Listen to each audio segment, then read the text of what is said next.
those of you who don't know JJ is going to present to us how to build a landscape-escaped aquarium. JJ also is renowned for winning first or second place at Aquatic Experience in New Jersey. They won first or second prize from the nation as far as building and displaying aquariums. So what JJ is going to do is he has gotten us an aquarium from Fluval Aquarium. So he's got a very fancy aquarium. He's got beautiful rocks, landscape, and plants, and he's going to set that up for us.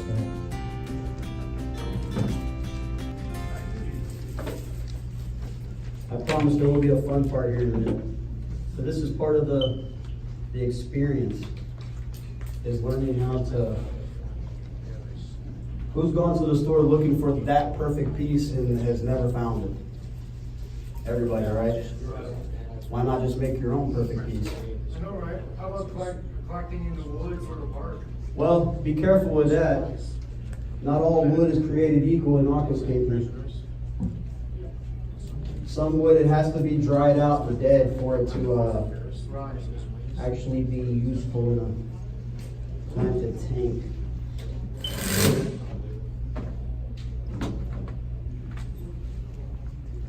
You see, when you use the one screw, sometimes you can move it around to make it look like you can play with it. Now, how's that looking for like a pretty cool piece, right? That looks pretty cool, right? Let's see what else is in here in this goodie. What's one of the most important things when you first start aquascaping? I just said it a while ago when I first started. Plenty of material. Oh yeah. Plenty of material.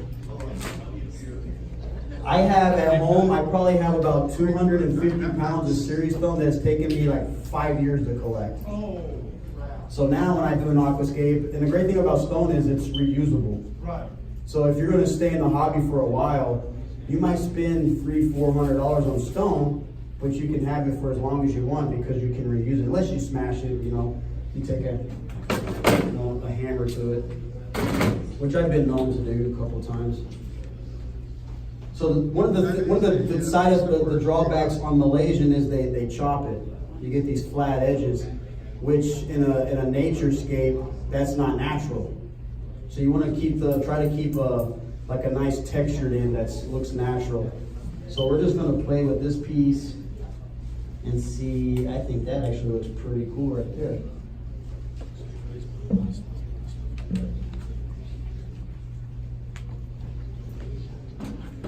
So before you start drilling and cutting and any other thing, you always want to pinpoint your exact spot.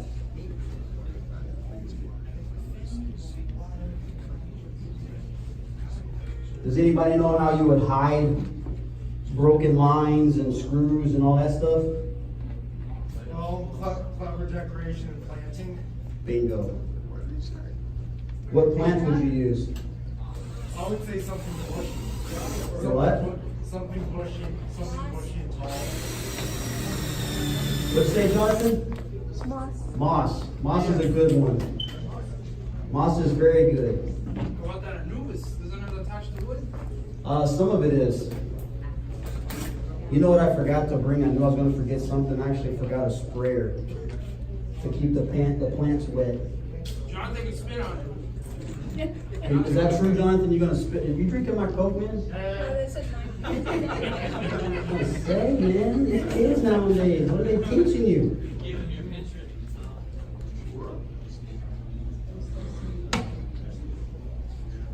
How does that look? Does that look like a piece that you would buy at a store? Yeah. Only problem is it won't come like this. You have to be creative and build it. And I don't trust me. I didn't just learn it like that. I've researched and I've learned and I've worked at it, and I've been doing this for now about 15 or so years. I mean, Rodolfo here remembers way back when I actually sucked. I had the flat plateau. Last year, I think I've significantly gotten better since last year. That ain't saying much though. So I think we might be done with the wood. You always want to drop back and look at it from afar. Sorry guys, I'm gonna sneak back here. Ah, that looks really good from way back here. You guys didn't tell me it looked good. Our wood finished. And see, that was, how many pieces was that? 1, 2, 3, 4, 5 pieces of wood. Out of scrap pieces that you would go to the store and see this and go, that's scrap. I don't want to touch that crap. Who's all done that? Raise your hands. Come on, all of you, raise your hands. We've all done it. That's crap. You can turn crap into gold, guys. I tell you right now. This is serious now. This is, one time was considered expensive. I think it goes online for 3 to 4 pounds, $3 to $4 a pound. That's one of the cheaper ones now. There's some that go for like 20, 15, 20 bucks a pound. And they weigh 1 stone, will cost you $1,000. I had some friends of mine that had, it was called Frodo stone. Really beautiful stone. They got it in from Poland. And I think they spent like $500 for like 100 pounds of it. That was with shipping and everything. So. Oh shit. Yeah. So what we're going to do is we're going to start adding just a little more soil after we get some of our stone in. You see how that piece in? Okay, see, this piece is going to need an extra screw. It keeps moving. So if you have 2 of these, it's even better. If you have 2 drills, it's even better. You don't have to keep going back and forth. Me, I'm poor. I only have to have 1. Or my wife only lets me buy 1, whichever you guys, however you guys want to choose. You spent all the money on driftwood. I don't spend money on hardscape no more, right, Bob?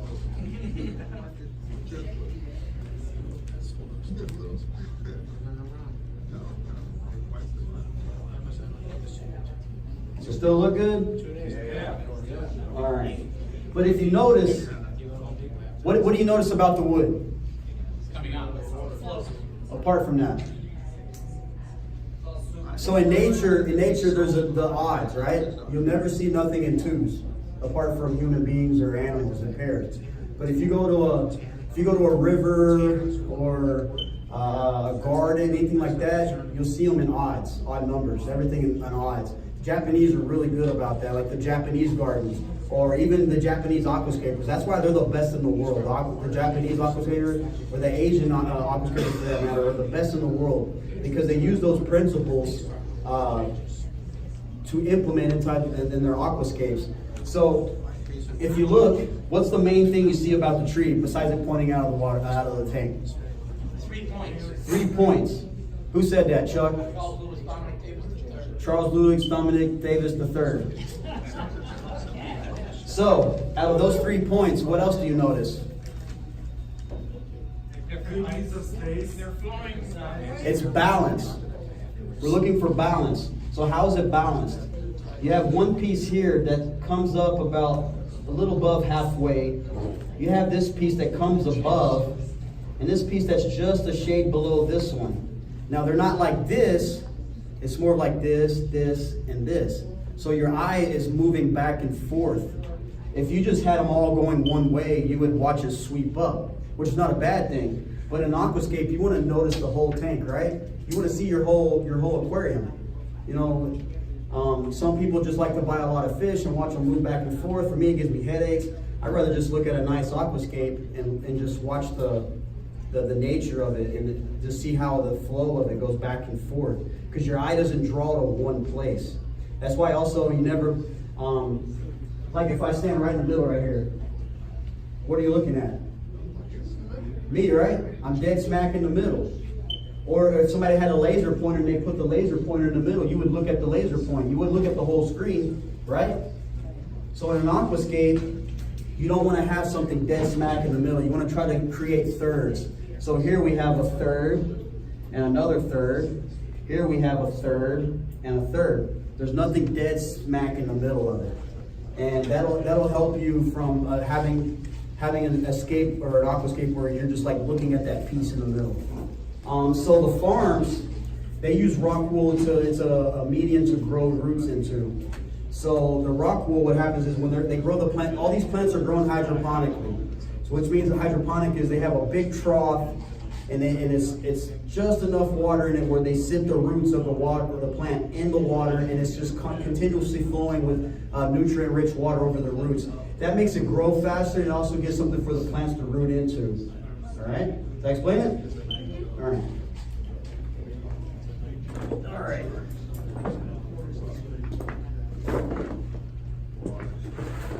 Who wants to come up and play with stone? Come on, man.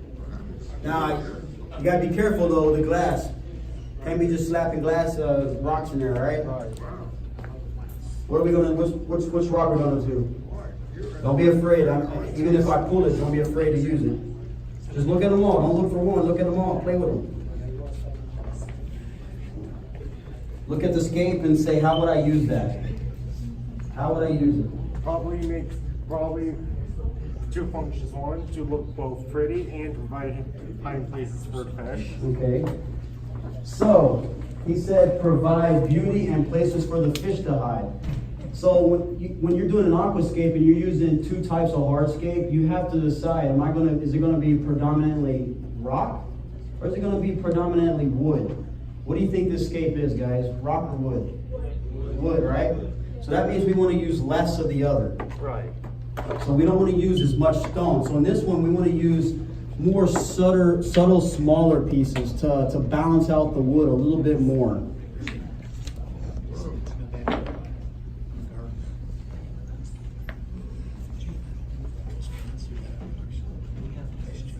Like if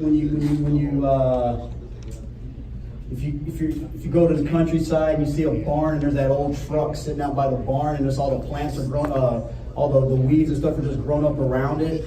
You know it's been there for a long time.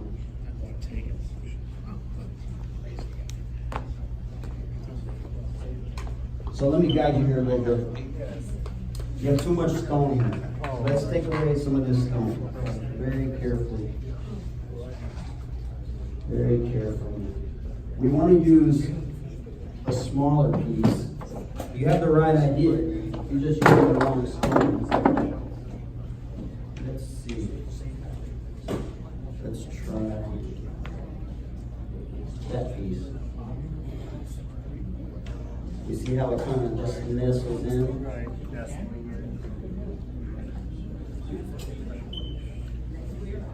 And I'll show you guys also how to soften up the rock a little bit. Now, let's try this piece. This actually looks like a really good piece to use on this side.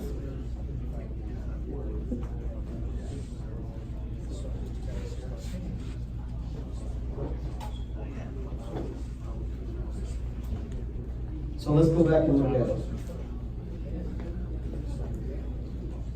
Yes. When you look at it from afar, you can really tell. Does it look balanced, anybody? Be honest, be honest. I'm going to disagree with all of you. I don't think it looks balanced at all. Because the smaller rock in the front right is just sitting right in front of the rock and behind it. That's not natural looking to me. So, I would even go as far as say the rock on the left is a tad big. So let's keep digging in the pile of goodies here. Let's try this piece. This piece looks pretty cool. How we doing, Jonathan? I finished. You finished? Oh man. Or at least all of the plants are covering the other ones. But I don't know. I finished. Good job.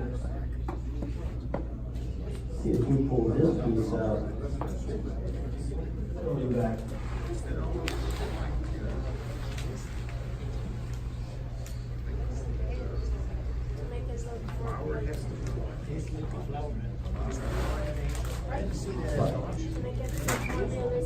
To make it more realistic. But also we're building what? What are we building? Not flat? Depth. We're building depth. So you use your hardscape to help build your depth. You also use your plants to hold your depth. Or if I had smaller rock, you would actually use smaller rock in certain places to help hold it. But in this case, I don't have smaller rock. Another cool trick that you can use is your filter floss medium, your polyester stuff.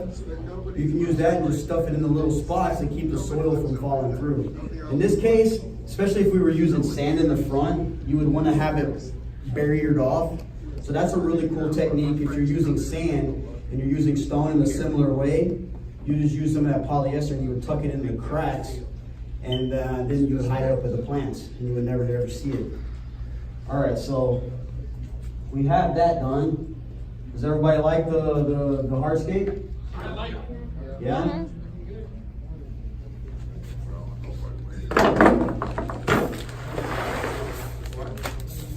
All right, so we're done with that.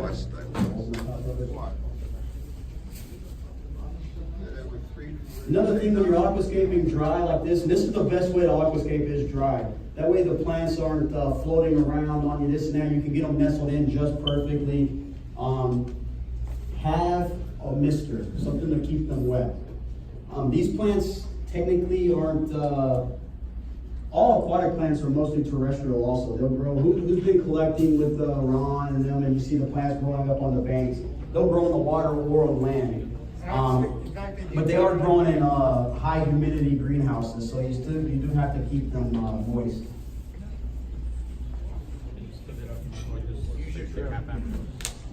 This is I've learned this in going to trade shows where a sprayer was forgotten. This is Monte Carlo. Micrantheum Monte Carlo Tweedy Eye. It's really easy. You just pull it apart, and it's basically, looks like a Brussels sprout almost. So the cool thing with these is, so for example, in a trade show, I would order like 50 of these and do like a 3 foot, how long was that Red Sea? I would order like 50 of these or 60 of them and plant them out to bush it up a lot. But in a tank, like at home that you're setting up, you don't need to buy 50. You know, you can buy like 2 or 3 of them and they come apart. You can spread them apart. So I think in this case, that's exactly what we're going to do. We have, I think I ordered 6 of them. There's 2 of them that are in there. So we got a lot of cool, and most of the plants here that I got are easy growing beginner plants. And I did that so. I think this is a snare. So you know, you guys, because the more you build up your confidence in aquascaping with plants in general, the more adventurous you are in trying something a little harder, you know, trying to challenge yourself. And that's the fun part, is when you can start aquascaping with really cool plants that you thought, well, I can't ever keep those, I'll kill them. So in an aquascape, it's more about the planting, right? We want to light up our eyes. We want our eyes to be like, every time we see it, go, dang, that's awesome. And I did that, right? So to do that, we have to create the depth. And how do you create the depth with plants?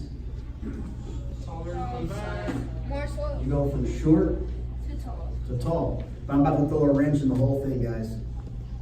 I actually start in the middle. I start with the medium-sized plants, the plants that are in the mid-ground area, and I build from there. The Holy Spirit. So again, you always want to have more than enough material to work with. And like Craig said earlier, for Brandon, thank you so much for your donation. There's almost $700 worth of plants here, guys. That's wholesale cost. That's not and that's not retail. Retail, we're looking at more like $1,500, which is an astronomical number for such a small tank, right? Absolutely. I get that. That's why you don't plant it this way. You buy, So now. you buy plants that you buy just enough that you can grow them in slowly and let it fill in naturally. And before you know it, you'll have more than enough plants. You can also always do an emergent. A lot of good aquascapers, they're just like us. They're not millionaires. They can go drop $1,500 for plants. What they'll do is they'll get that one plant that they want, and they'll grow it. They'll do like an immersed setup in a closet or outside or something, and they'll grow it immersed, and then they'll plant it and let it transition to submerged form. Which, if you do it the right way, it's easy to do. Basically, when you plant an immersed form plant, like these are grown hydroponically, so this is immersed form. These leaves, they'll probably die back, rot off. Plant's not dead. What it is, it's transforming. It's like a butterfly. It starts as a caterpillar, and then it goes into a cocoon. That's when it sheds its leaves. And then it comes out as this beautiful butterfly, and in that case, it's the submerged leaves. And these leaves will get nice. They'll get a little long, dark brown with some nice red, bronzy veining on it. This is actually one of my favorite plants right here. And it's a common plant. This is a Cryptochrome windenti bronze, or tropica it's called. So when you get into aquascaping, you want to also have a nice set of tools. And as I said earlier, how's my tool looking over there, Jonathan? This is for donation.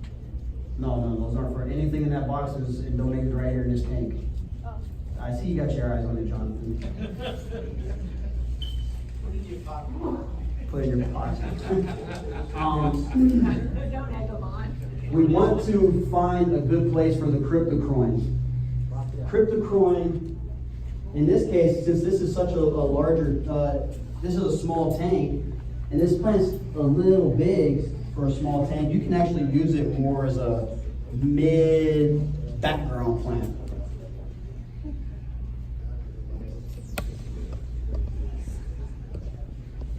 And see how easy it is when you're dry scaping? You just plant it in, it stays. Who's tried to plant a tank when it's completely full of water? What happens? It floats every time, right? Dang plants. These are things you learn as you practice more. Yeah, I use that P word, practice. The more you practice, the better you get. Oh, whose rule is that? Somebody might 10,000 hours to get good at something. I don't know who said that. My wife. Jesus didn't say that for sure. My cousin just. But 10,000 hours is what it takes to be really good at anything in life. Whether you're a mechanic, an aquascaper, a ballerina, a baseball player, whatever. Those people spend hours and hours and hours perfecting their profession. So it's the same. Aquascaping is just like anything else. I wasn't this good when I started. It's taken 10,000 hours of practice to get good at it, and to research and look at other scapes and participate in events where I can actually grow myself in the hobby that I love. Again, like the AGA convention just passed, and I learned some pretty cool, interesting things there. And you get to meet really cool people, that you only see on Facebook or YouTube or whatever. You get to meet them at these things. So it's fun, and again, it helps you grow. So now that we have the Cryptochrome in, does everybody like where that's at? I don't know if everybody can see because it's at a weird angle. Is it the cameras? Is the phones the one? Well, yeah, because it's like at a weird angle.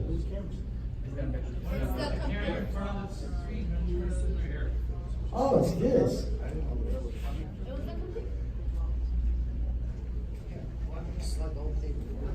Or center. Oh, then you're gonna mess up the whole. The Dean's like, oh my god, oh my god.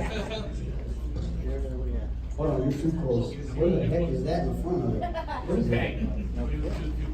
It's a tank, like one of the tank. It's a picture of the tank taking a picture of the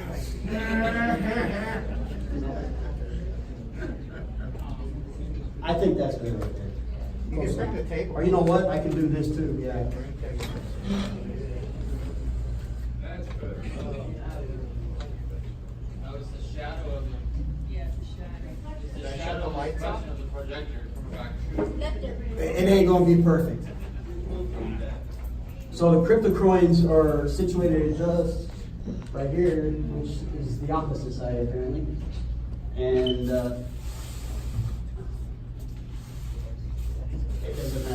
slide it, the reflection's gonna be bad. So again, we want to get back to watering the plants. Watering the plants. This is one of my favorite plants. There is one more. I knew there was one more. Johnson's holding out on me, man. He's trying to. This is the one you're trying to take home with you? Man, I gotta keep both eyes on you. So now we have a nice little. See how it sweeps down? I don't know if you guys can see it. You guys, I mean, you come up and if you can't see, you want to come up and look. Just come up around the edges and look at it. It's totally cool. You can see the way it just sweeps down and it grabs right behind the stone there. Nubiuses. With the Nubiuses, there's all different sizes. There's colors. There's textures. This is one of your more basic ones, but it's still just as elegant as any of the other ones.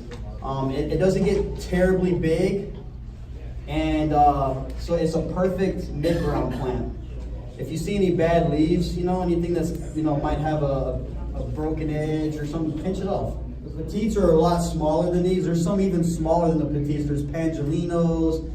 Pangolino is the smallest known Nubius in the world. It's like roughly half the leaves on there, half the size of my thumb, my pinky nail.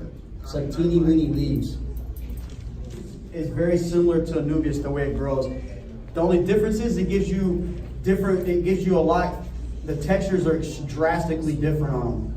You get some, for most part, Boost is it's got longer, elongated leaves on it. Some of them usually have ripples on them. It just depends, but there's a whole bunch of different colors of them. You gotta be careful with Boost because they're being over collected in the wild, and people are bringing them in here and they shouldn't be bringing them in. So we keep finding the holes to fill. And don't be afraid, especially like a Nubius. These things are like tanks, man. The rhizome is really sturdy. Who's afraid to bury their Nubius in the ground? Has anybody ever heard that? Yeah. You're not supposed to bury the Nubius, the rhizome in the ground. The roots, on the other hand, are totally okay to do. So as long as you bury the roots and the rhizome just above the substrate, even if it goes in just a little bit, you're totally good.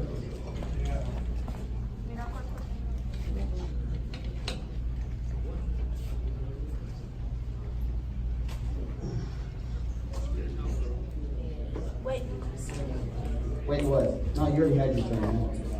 You already had your turn. 1 second. All right, hold it just like that. You're going to plant it straight down. Put a little pressure on it.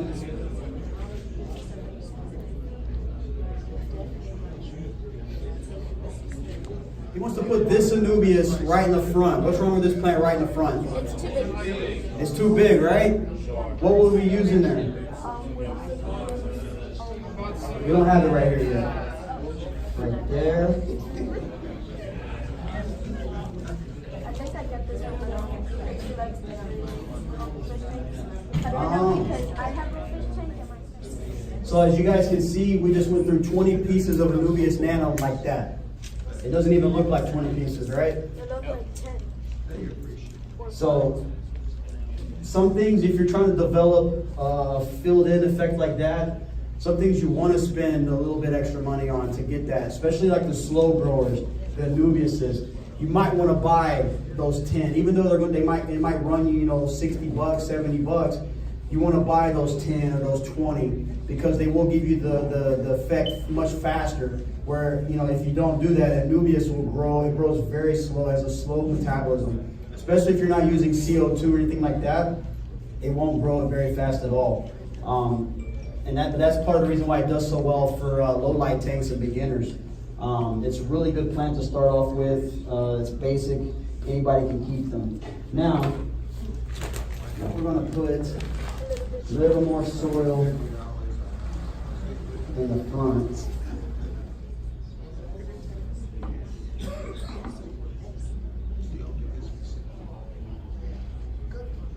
So what you do is if you're trying to glue on a wood, you trim the roots back a little bit, and you would lay a bead of super glue on your, I recommend gel super glue. You can go to Dollar Tree and you can get like 2 tubes for $1 or whatever it is. And those work pretty good. And it's the same thing as, you know, like buying cyanoacrylate or whatever. It's just, it doesn't have near the price tag. So you glue the roots, you glue the rhizomes? No, what you do trim the do? roots down to the rhizome. You trim the roots all the way back to the rhizome. And then you glue the rhizome to the wood. So in this case, you can. So this soil will last like probably about 2 years or so. Yeah, so like Tom Bard, what he does is, who's heard of Tom Bard? Yeah, so he's actually, I know him, he's a pretty good friend of mine. One of the things that he does is that he is notorious for scooping out large chunks of soil and replacing it. Water speeds up the drying process on cyanoacrylate. If you're using super glue, I recommend a glove because it's not fun gluing your fingers together. So now, does the soil, does it bring the trace elements or whatever it is? So this soil is loaded. It's in there and it'll feed everything for, 5 months. Yeah, the soil is loaded with nutrients.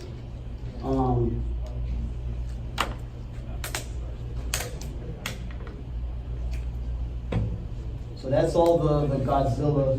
You know, I've tucked it in. Let's see.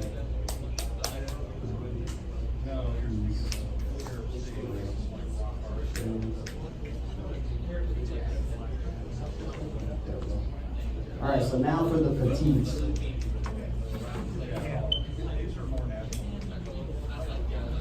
So in this case, these petites are really small. So what I'm gonna do is I'm gonna double them up to make them thicker. And you bury these, you tuck these right into the little grooves in the front, and it helps with texture.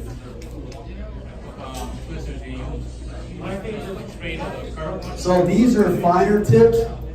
These are good for smaller, like for example, these Anubiuses. Petites, they're really small. And when you're planting these finer plants, it's best to grab them and push them down with your finger. Use the pin sets to push them down.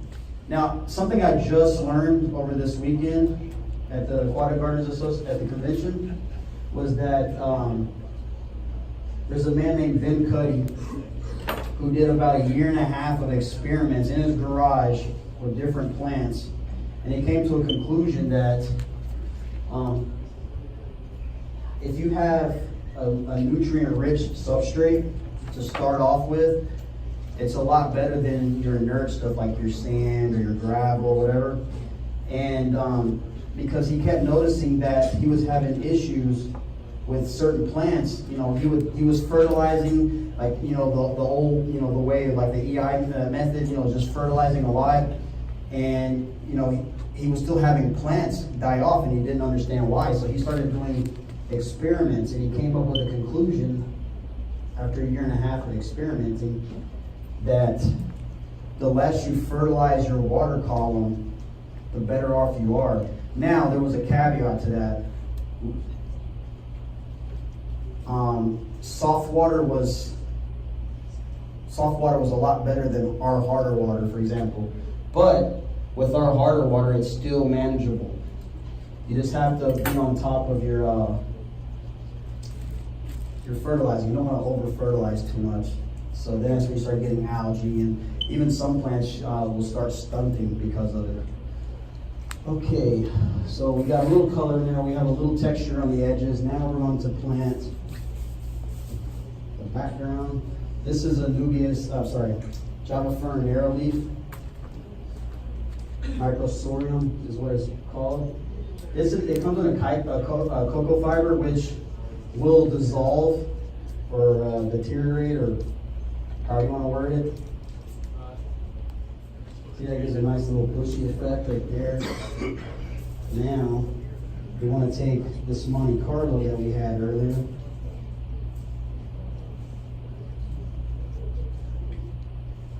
Yeah, I only got 6 of them, which is perfect.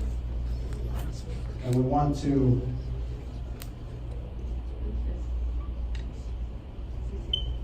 see, this is where the different pin sets come in, whoever asked that question earlier. See, the straight ones, even though they're fine, they don't work because I want to bury this. Yeah, his water is super soft right out of the tap. He's got low KH, low pH, everything's just perfect right out of the tap. So the softer your water is, you can get away with dosing heavy EI. The harder your water is, you can't, exactly. You have to dose lighter water column. But you want to have that nutrient-rich substrate. However you do it. It's not all that expensive to put a water softener in your house. Yeah. If you want a softer water. Well, you can nowadays, RO is pretty affordable nowadays. I mean, I work at Jack Watley's and I think a 4-stage unit's like $150, which like 10 years ago, that was like $400. Pero when's this? It's grown hydroponically, so these leaves will die off. And under the right conditions, and hopefully this little kit comes with a nice little Jobe Aqua Clear. It's got a nice light with it. It came with a little CO2 system. That won't last forever. I highly recommend a pressurized system. Yeah, it's a little bit up front, but if you get the right one, you can pass it on to your grandkids. I'm serious when I say that. I have 2 at home that I built myself, and they're tanks. I got Victor regulators, and they work really good. And by doing this little extra step in the beginning, you're saving yourself a lot of time. And because these are grown immersed, all these big leaves will die off.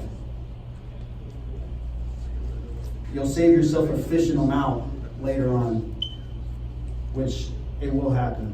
But these leaves, when they grow in, this is a really robust, like bronzy reddish color plant. It's a really nice plant. And it's a Ludwigia, so they grow pretty easily.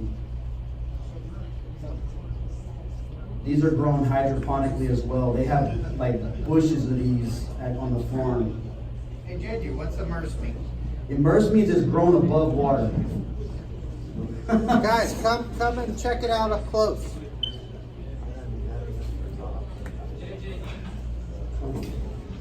Guys, start checking it out. It's really nice. I say, how is it possible? Yeah, they that a convention can literally after I completely fill up? registered, 2 of the board members that I know messaged me and said, dude, you got the last 2 spots. It was gonna be my first one, but Yeah, I was there for a week. It was fun.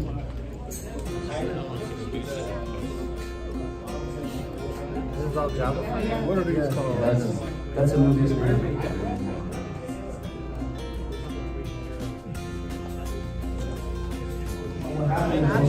Wrap around.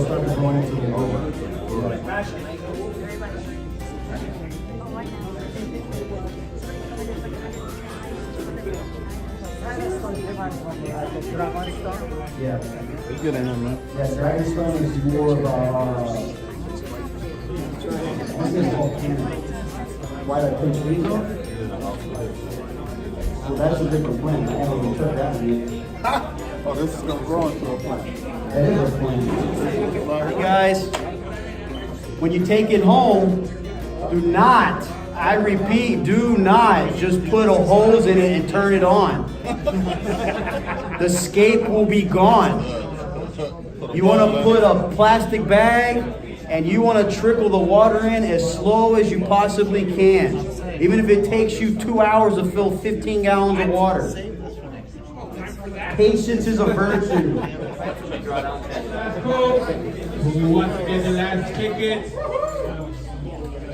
We're gonna get, JJ is almost finished here. We're gonna get him to take it out. That's all, anybody? Monte Carlo, my grandparents. Christmas. Your Christmas muscle is losing the layers out. You take it out. You put super glue with the single filter. You know what? Believe it or not, the same thing. And you put the other part. They use them in suits and teams or. And All right, we're gonna draw. We're gonna draw. So you're going to call out these numbers? Yeah, the whole. You think it's gonna be you? Raise your hand, whoever thinks he's gonna take that tank home. Come on, let's go. Wow, only 2 people? That's it, 2 people only, come on. Nobody wants this tank? Which one? Just nobody's paying attention. You guys, you ready? You guys are ready? All right, here we go.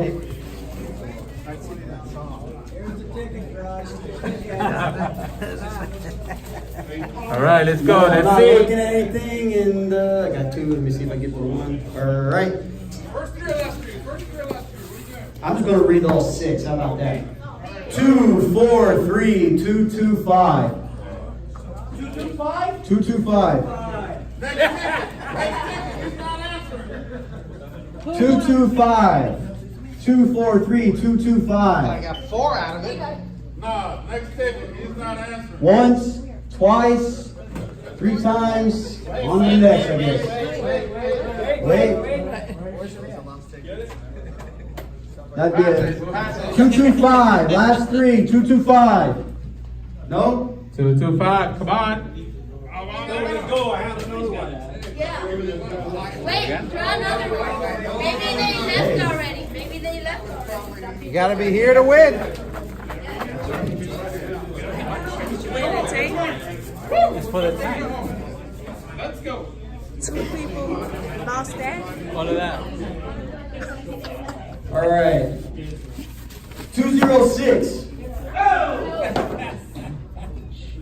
Anybody? Really, Chip?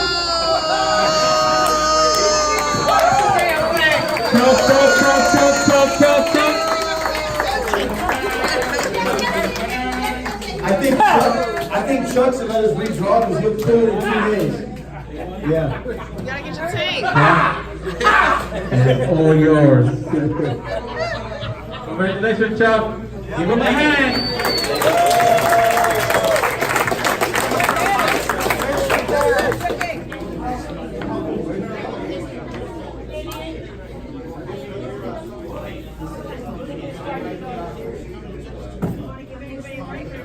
You need $700 worth of plants?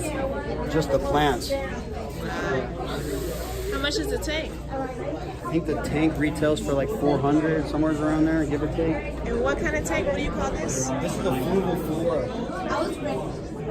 What is a rimless tank, right? This rim Very nice. And what do you have to do so far as like filtration? it comes with it's a kit. It comes with this, the light. That's probably easier to transport it. Thank you. Already sold it. Because they're listening to the auction, they're writing down who wins the bid and what the price is. All right, we don't have those runner tickets like at our bigger auctions. All right, so I'm going to be in, and I do this quite a bit, so here I am. I need a couple runners. One. There's one gentleman.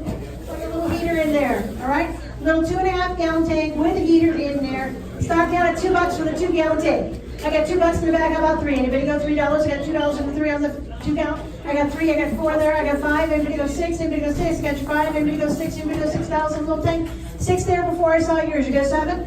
I have 7 here. 7. I have 7 looking right. I got 8 in the back. How about 9? Anybody go $9? I have $8 here. How about 9? Anybody go 9? I got 9 over 10. I got 10 over 11. I have 10,000 for 11. Anybody go 11? You go 11. I have 10 over here. I got 11 over 12. I got 12 over 13. Anybody go 13? 12 over 13. Anybody go 13? I got 12 once. 12 twice? So $12 to number 2 for $12. One silver angel, PV07. PV07 is the item number. Large silver angel. All right, one large silver angel, nice size silver angel. Start me at $10. I got you 10 in the back. Who'll give me 12? I got 12 for 14. I have 12,000 for 14. Anybody go 14 on the nice angel? You go 13. I have 12,000 for 13. Anybody go 13 on the nice angel? Anybody go 13? No, 12 for 13. Anybody go 13? I have 12 for 13. I have 13 for 14. I have 13 for 14. Anybody go 14? $13 once. $13 twice. So 13. Look at this big styro. KN16. Number KN16. There are 4 goldfish. Well, actually, it looks like you got 1 koi, 2 goldfish, and 1 Bermuda goldfish. The cooler does not go with it. The bubbler does not go. The cooler does. You get the cooler. You don't get the bubbler. The bubbler's in there keeping the fish down, okay?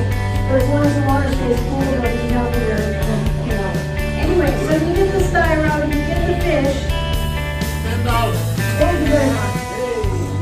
Who'll give me a 15? I have 15. Who'll give me 20? I have 15 and then 20. You're going to get $20. 4 big goldfish, you're going to get $20. You're going to get $20. I have 15 and then 60. You're going to get 16. 15 and then 60. You're going to get $15 once, twice. So $15 to number 24 for $15. It's all yours. 2 seconds. Number 11, you sure? 7-11, it's $11. Just $1. 10 plus. 10 twice. So $10 to number 14 for $10. Thank you very much. The next one. JM number 6, 33. It looks like there's a couple of